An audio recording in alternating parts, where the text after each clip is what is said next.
सभी बंधुओं को भी नमस्कार। हमारा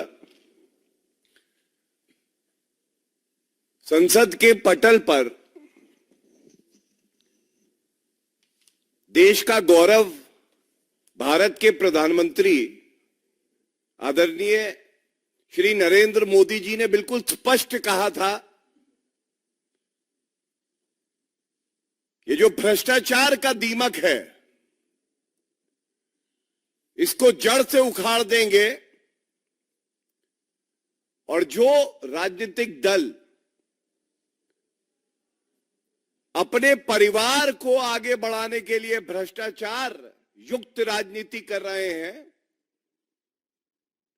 उनको एक एक पाई जनता की लौटानी पड़ेगी, जेल की सलाखों के पीछे जाना पड़ेगा। ये एक सोच है, विचारधारा है जिसके साथ 140 करोड़ भारतीय आज खड़े हैं। वो चाहते हैं ये भ्रष्टाचार का दीमक जड़ से उखाड़ के खत्म कर दिया जाए। आज मीडिया में चिंताजनक खबर आई और ये भारतीय जनता पार्टी का कर्तव्य बनता है कि इस मंच से उसे पुरजोर तरीके से जो भी ताकत हमारी है हम उठाएं और उजागर करें। ये इंडी अलायंस है कि दीमक अलायंस है, भ्रष्टाचारी अलायंस है। और जो तथ्य मैं आपके सामने रखने जा रहा हूं ये चिंताजनक है, ये आपको भी आश्चर्यचकित कर देंगे। कुछ माह पहले आपको याद होगा धीरज साहू, ये कांग्रेस के राज्यसभा के सांसद, 352 करोड़ रुपया, वो तस्वीर है, अलमारियों की अलमारियां भरी हुई थी नगद। आईटी ने 352 करोड़ रुपया जब्त किया था। 352 करोड़ रुपया जब्त होता है और इंडी अलायंस जिसमें कांग्रेस पार्टी प्रमुख है, भ्रष्टाचार की जंगी कहे, क्राइम मास्टर गोगो कहे, सबसे बड़ा वसूली सेंटर कहे, ये नहीं पता है। लेकिन ना मल्लिकार्जुन खड़गे जी एक शब्द बोले थे, ना सोनिया गांधी जी एक शब्द बोली थी, ना राहुल गांधी जी एक शब्द बोले थे। और उसके बाद बात हुई झारखंड के पूर्व मुख्यमंत्री हेमंत सोरेन, ईडी के 10 समन आए जमीन घोटाले से लेकर किस तरह से राजस्व के जो रिकॉर्ड है उसमें फर्जीवाड़ा करते हैं मिलके अधिकारियों के साथ। आज चर्चा का जो मुख्य बिंदु है जो मैं प्रेस वार्ता में उठाना चाहूंगा, हेमंत सोरेन के दिल्ली के घर से एक BMW कार जब्त हुई थी। ये कार जब्त हुई थी, हेमंत सोरेन तो ईडी के सवाल का उत्तर देने के लिए उपलब्ध भी नहीं थे, तब उनकी गिरफ्तारी हुई। आज सारे समाचार पत्रों में, चैनल्स में एक बात बिल्कुल स्पष्टता से आई है, ये BMW कार जो है ये किसके नाम पे पंजीकृत थी? ये पंजीकृत थी धीरज साहू के नाम पर। जो छापे हुए थे वो झारखंड में भी हुए थे, ओडिशा में भी हुए थे, कई प्रदेशों में हुए थे। ये 352 करोड़ की जो काली कमाई है ये कांग्रेस पार्टी की, गांधी परिवार की तिजोरी में जाती है, ये तो अनुमान लग गया था। लेकिन हेमंत सोरेन की BMW जो इस्तेमाल कर रहे थे जब्त होती है उनके ही आवाज से, वो भी धीरज साहू की है। ये आज बड़ी खबर सामने आई और ये क्या दर्शाता है? जो बात हम हमेशा से कहते आए हैं, एक ईमानदार सरकार, उसका मजबूत कानूनी डंडा, और दूसरी तरफ ये भ्रष्टाचारी, ये सब मिले हुए जी, ये सब मिले हुए हैं जी। और इनको लगता है ये सारे भ्रष्टाचारी मिल जाएंगे तो ये जो मजबूत ईमानदार सरकार है, ये जो जांच एजेंसियां अपना काम कर रही हैं, ये घबरा जाएंगी। लेकिन ऐसा हो नहीं रहा है। इस प्रेस वार्ता में आने से पहले एक ट्वीट आया कट्टर बेईमान अरविंद केजरीवाल का भी। जब मैं कहता हूं कि ये सब मिले हुए हैं जी, तो ऐसे ही नहीं कहता हूं। इस ट्वीट में एक पापी भ्रष्टाचारी कट्टर बेईमान अरविंद केजरीवाल दूसरे भ्रष्टाचारी से कैसे सहानुभूति रखता है, वो लिख रहे हैं, इन्होंने हेमंत सोरेन साहब को पकड़कर जेल में डाल दिया है। हेमंत सोरेन साहब, इतना प्यार भ्रष्टाचारियों से, इतनी हमदर्दी, खून का रिश्ता नहीं है ये जो काली कमाई है, ये खून से गाड़ी है, ये रिश्ता वो ही है। तो कहा जाए ये रिश्ता क्या कहलाता है? काली पापी कमाई का रिश्ता है ये। भ्रष्टाचारी कट्टर बेईमान अरविंद केजरीवाल दौड़ के आए, मेरी तो मजबूरी है हेमंत सोरेन के साथ खड़ा हो जाऊं, क्योंकि भ्रष्टाचार तो मैंने भी किया है। आगे चल के अगर मेरी गिरफ्तारी होती है तो बाकी भ्रष्टाचारी भी इकट्ठे हो जाए। और ये लिखते हैं, हेमंत जी को जेल में डालने के 48 घंटे बाद ये जेएमएम को तोड़ने की कोशिश करते रहे। कल ये ऐसा है, मुझे, विजयन जी, स्टालिन जी को भी जेल में डाल देंगे। अरविंद जी, आपसे जब भी रूबरू होते हैं चैनल्स के माध्यम से, अच्छा लगता है कि तथ्यों पे बात करें, क्योंकि पूरा विश्व जान गया है कि सबसे बड़ा पापी, कट्टर बेईमान, भ्रष्टाचारी कोई है तो वो अरविंद केजरीवाल है।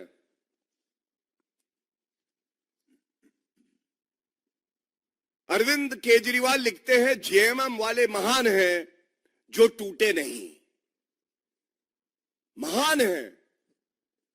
352 करोड़ रुपए की काली कमाई से बीएमडब्ल्यू ली जाती है, उसका इस्तेमाल कर रहे, महान है।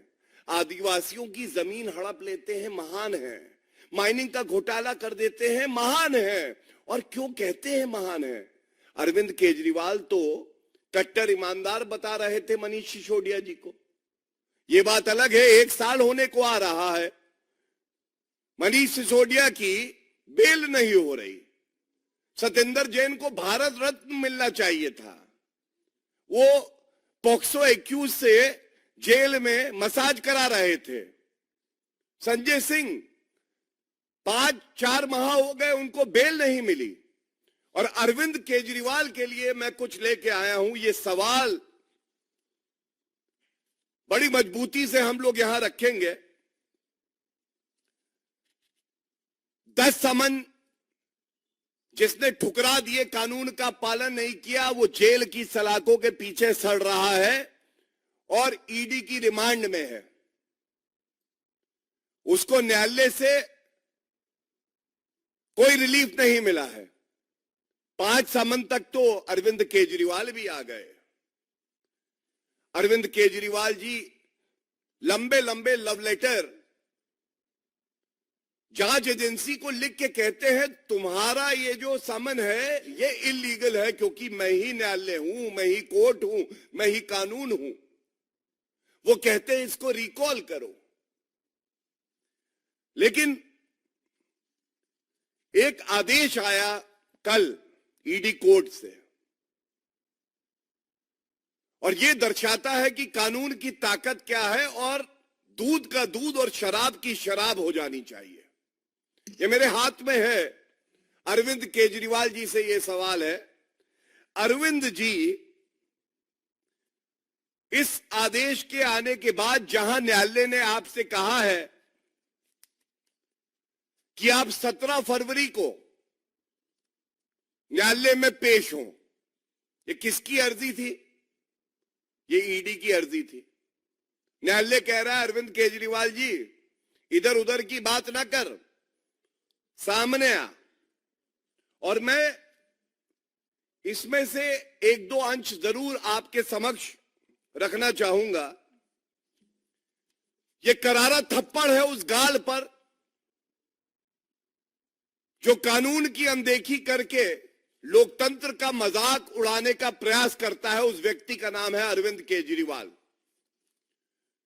The court says, and I am quoting, by virtue of section 53 of the act, PMLA act, the respondent of the summons, the proposed accused, ये शब्दावली का इस्तेमाल अरविंद केजरीवाल के लिए किया गया है। The proposed accused was legally bound to attend in person in pursuance of the same, but purportedly he failed to do so. क्या सारांश आया? संविधान की शपथ ली अरविंद केजरीवाल ने, मैं संविधान की रक्षा करूंगा, पालन करूंगा, कानून का पालन करूंगा। और वो व्यक्ति हमारे देश के कानून की अनदेखी करता है जब उसका कर्तव्य था, ये उसकी जिम्मेदारी थी कि वो ईडी के समक्ष पेश होके सारे मुश्किल सवालों के जवाब दे। भ्रष्टाचार किया है तो उत्तर तो देना पड़ेगा। और इसके साथ एक अहम टिप्पणी और करी गई है जिसमें स्पष्ट लिखा है कि जो दस्तावेज न्यायालय के समक्ष ईडी ने रखे हैं, यह बिल्कुल स्पष्ट हो जाता है कि 174 आईपीसी, किसी पब्लिक सर्वेंट का आदेश का पालन ना करना, यह भी एक ऑफेंस है इंडियन पीनल कोड में। प्रथम दृष्टया आप इसके भी दोषी हैं, यह भी इसमें स्पष्ट लिखा है। और अंत में आदेश दिया है जो मैंने बताया, 17 फरवरी कृपया करके न्यायालय के सामने आए। अब यह दर्शाता है 352 करोड़ धीरज साहू, कांग्रेस पार्टी का भ्रष्टाचार। भ्रष्टाचार में तो कांग्रेस पार्टी का कोई सामी नहीं है। एक एक पाई जनता की जब तक वसूल नहीं लेते, चूस नहीं लेते, तब तक इनको शांति नहीं पड़ती। लेकिन इनका जो आपसी नेटवर्क है, जो भाईचारा है भ्रष्टाचारियों का, उसको उजागर आपके समक्ष कर रहे हैं। ये 352 करोड़ रुपए तो केवल एक झांकी थी, बाकी तो बहुत कुछ था। ये जो BMW आई, उसमें महंगी गाड़ी है, बताते हैं 1 करोड़ से ऊपर की गाड़ी है, ये इस्तेमाल कर रहे हैं हेमंत सोरेन, दूसरे भ्रष्टाचारी। तो तार जुड़ गया। कांग्रेस की काली कमाई जेएमएम तक आई, जेएमएम हेमंत सोरेन इस्तेमाल करते हैं, उनको बचाने अरविंद केजरीवाल कूद आ जाते हैं। मेरे साहब हेमंत सोरेन कितने पवित्र हैं, उनको परेशान कर रही है ईडी। और अरविंद केजरीवाल का मैंने आपको हाल बताया, जो खुद एक भगोड़े हैं, जो ईडी के समक्ष अपने आप को प्रस्तुत नहीं कर पा रहे, थरथर कांप रहे हैं। लोग बताते हैं सर्दी में पसीना आ जाता है समन देखते हैं।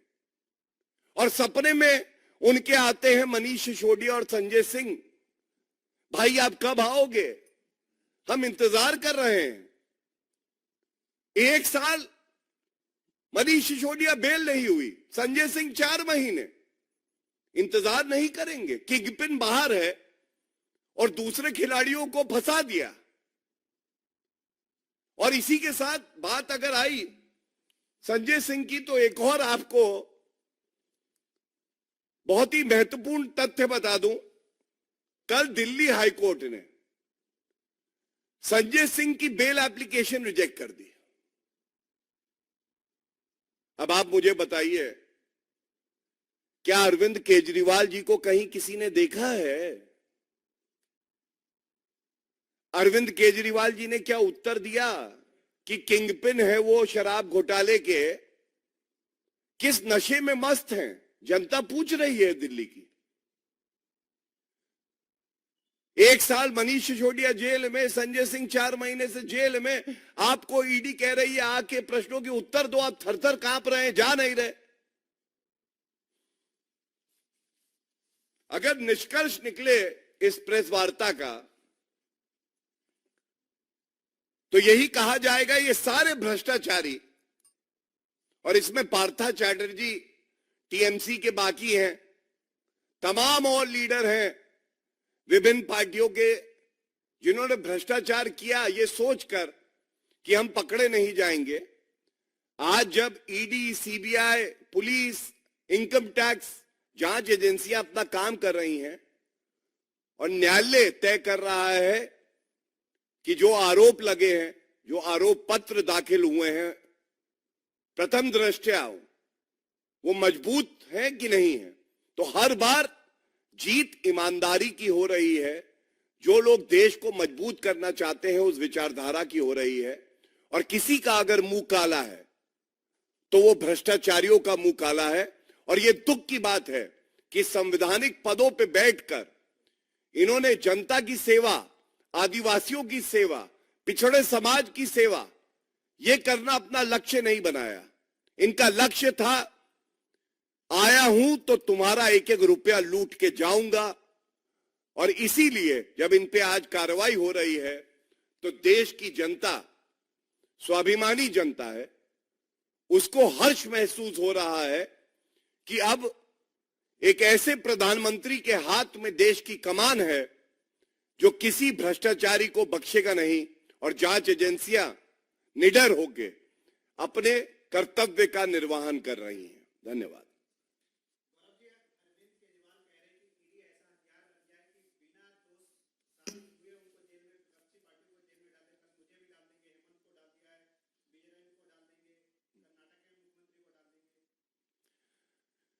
देखिए, जो भ्रष्टाचारी होता है वो किसी ईमानदार जांच एजेंसी पर ऐसी टिप्पणी करे, खासकर तब जब सारे कोर्ट ऑर्डर्स मैंने आपके समक्ष रखे, इसके अलावा भी हैं।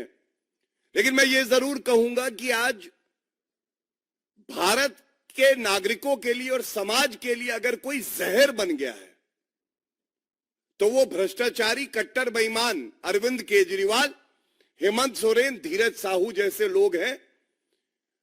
और हमारे देश को जिस गति से आगे बढ़ा रहे हैं आदरणीय प्रधानमंत्री श्री नरेंद्र मोदी जी, अब ये आवश्यक हो गया है कि इस जहर को खत्म किया जाए और जो देश की जनता के लिए रुपया है वो देश की जनता तक पहुंचे। जो बिचौलिया, जो कमीशनखोर, जो किंगपिन, जो कट्टर बेईमान इस तरह की हरकत करे वो जेल की सलाखों के पीछे सड़े। हरीश खुराना जी, आप कुछ बोलना चाहेंगे इसमें? धन्यवाद प्रत्युष भाई। आदरणीय गौरव भाटिया जी और सामने बैठे हुए मीडिया के बंधुओं,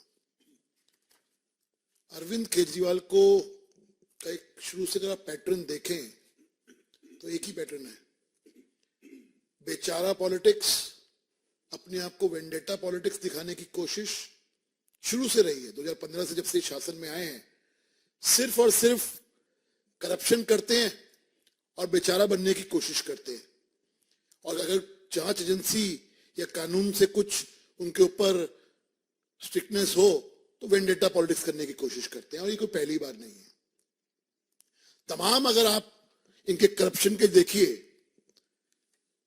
लिकर गेट का हो गया, स्नूप गेट का मामला हो गया, दिल्ली जल बोर्ड हो गया, शीश महल इनके खुद का घर का जो हो गया, क्लासरूम का घोटाला हो गया, अभी लेटेस्ट नकली दवाइयों का और नकली टेस्टों का घोटाला हो गया। तमाम ऐसे घोटाले हैं जिसमें कहीं ना कहीं जांच की जो आंच है वो अरविंद केजरीवाल तक जाती है और निश्चित तौर के ऊपर मास्टरमाइंड जो है वो अरविंद केजरीवाल है।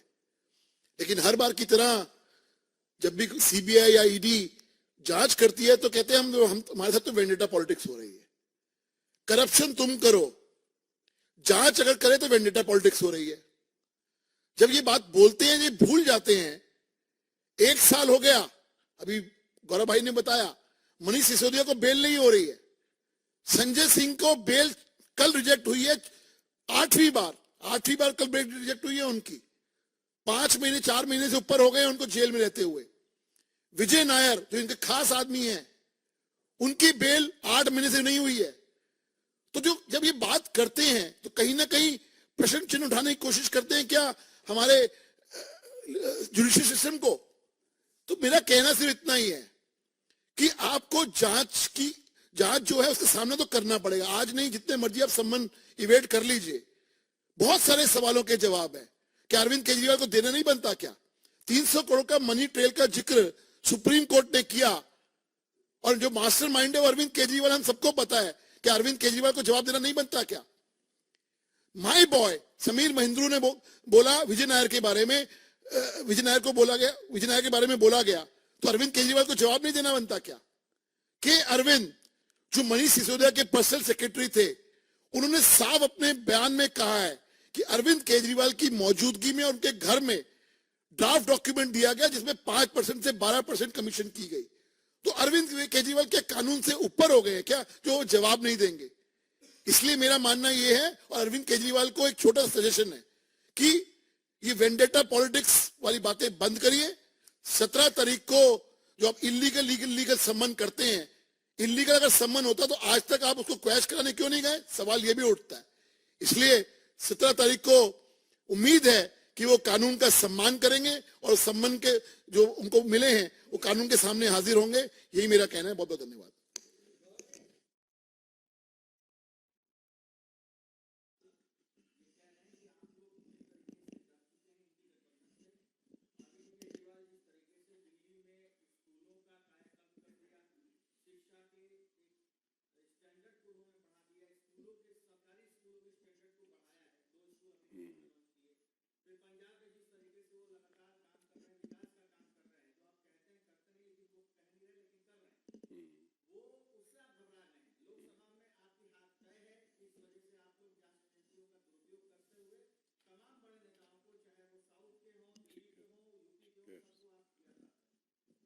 देखिए, सबसे पहले तो 3 पहलू हैं आपके प्रश्न के। डंके की चोट पर प्रधानमंत्री जी ने संसद के पटल पर, जहां हर आपकी बात, हर शब्द रिकॉर्ड में जाता है, बोला है भारतीय जनता पार्टी की 370 सीटों से ज्यादा आएंगी, एनडीए 400 पार करेगा। ये होता है आत्मविश्वास, क्योंकि 140 करोड़ की जनता नरेंद्र मोदी जी को पुनः तीसरी बार प्रधानमंत्री बनाएगी। तो डरे हुए जो आपने कहा, उसका पहली बात तो ये उत्तर है। दूसरी बात, अरविंद केजरीवाल का शिक्षा मॉडल, ये बात आपने उठाई, तो ये बताना अरविंद केजरीवाल जी को जरूरी है। उनके जो पूर्व के शिक्षा मंत्री थे, जो शराब मंत्री भी थे, वो 1 साल से बेल नहीं पाए हैं, जिसका हमने अभी जिक्र किया। और बच्चों के प्रति ऐसा स्नेह और लगाव है कि दिल्ली के बच्चों को टॉयलेट में पढ़ाने का पूरा इंतजाम कट्टर बेईमान अरविंद केजरीवाल जी ने कर दिया था। क्लासरूम जो थे, टॉयलेट्स को क्लासरूम में गिन दिया, क्योंकि वहां भी घोटाला करना था। मैं इतना ही कहूंगा कि डरा कौन है, मई में सबको पता चल जाएगा। और जैसे गधे के सर से सींग गायब होते हैं, ऐसे ही अरविंद केजरीवाल, राहुल गांधी और तमाम और जो इंडिया अलायंस के नेता हैं, ये गायब मिलेंगे आपको। और ये भी तथ्य सबको पता है कि एक भारत तोड़ो अन्याय यात्रा चल रही है। जहां जहां कदम पड़ रहे हैं राहुल गांधी जी के, वहां वहां इंडिया अलायंस टूटता जा रहा है, बिखरता जा रहा है। मैं इतना ही कहूंगा कि अभी तो ये झांकी है, बहुत कुछ बाकी है। कुछ सप्ताह में आप देखेंगे डबल डिजिट सीटें अगर इन लोगों की आ जाएं तो बहुत बड़ी बात है। धन्यवाद।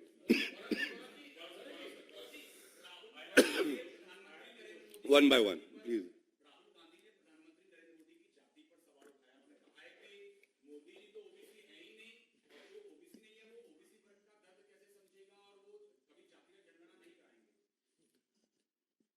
देखिए, ऐसा है कि जिन्होंने महात्मा गांधी जी का उपनाम चुरा लिया है,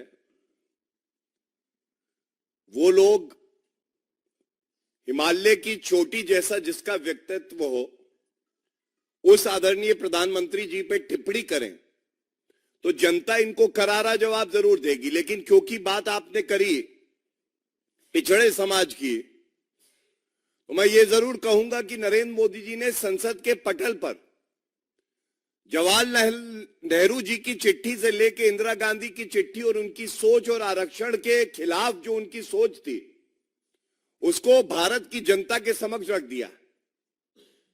और सबसे ज्यादा कार्य अगर किसी ने किया है ओबीसी समाज के लिए, तो वो आदरणीय प्रधानमंत्री श्री नरेंद्र मोदी जी हैं। ओबीसी कमीशन को संवैधानिक दर्जा देना, संविधान में संशोधन करके आदरणीय प्रधानमंत्री नरेंद्र मोदी जी, 28 से ज्यादा ओबीसी मंत्री, किसने भागीदारी सुनिश्चित करी? आदरणीय प्रधानमंत्री श्री नरेंद्र मोदी जी। 100 हमारे ऐसे सांसद हैं जो पिछड़े समाज से आते हैं, ओबीसी वर्ग से आते हैं। ये बड़ी बात है।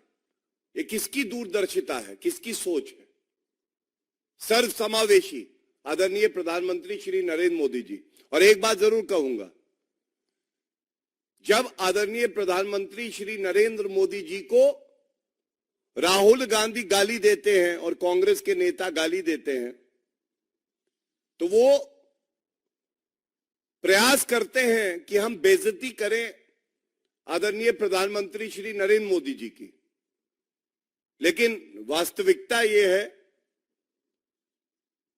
कि वो चोट पहुंचाते हैं हर उस नागरिक को, हर उस व्यक्ति को जो ओबीसी समाज से आता है और जो प्रधानमंत्री श्री नरेंद्र मोदी जी को पिता तुल्य समझता है, आदर्श समझता है। लोकतंत्र में सबसे बड़ी चोट वोट की चोट होती है, और इस बार ऐसी चोट लगेगी कि हो सकता है कि भविष्य में ये कहीं के ना रहे।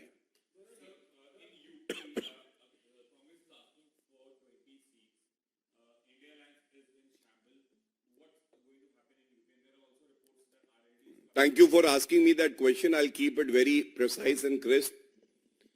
UP, just like Bharat, will witness a historic moment in May 2024. All 80 seats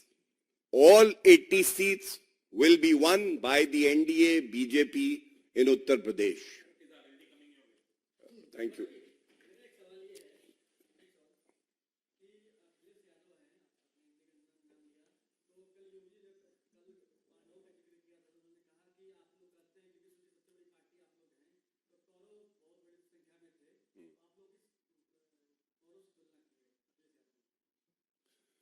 cycle गई टूट, जनता गई रूठ, अखिलेश यादव बोले झूठ। और मैं एक बात आपसे बता दूं, आधुनिक राजनीति में हमने देखा है कैसे दुर्योधन आगे बढ़े, ये सुनिश्चित कर रही थी गंधारी भी और धृतराष्ट्र भी। जब मैं कहता हूं गंधारी, तो आपने देखा एक पार्टी है कांग्रेस पार्टी, और जब मैं कहता हूं धृतराष्ट्र, तो किस तरह से जिस पुत्र को आगे बढ़ाया उस कुर्सी को खींच दिया और पिता को ही गिरा दिया। तो ये मैं नहीं कह रहा हूं, कांग्रेस पार्टी के जो प्रदेश अध्यक्ष हैं उन्होंने कहा है, जो अपने पिता का ना हो सका वो और किसी का क्या होगा। धन्यवाद।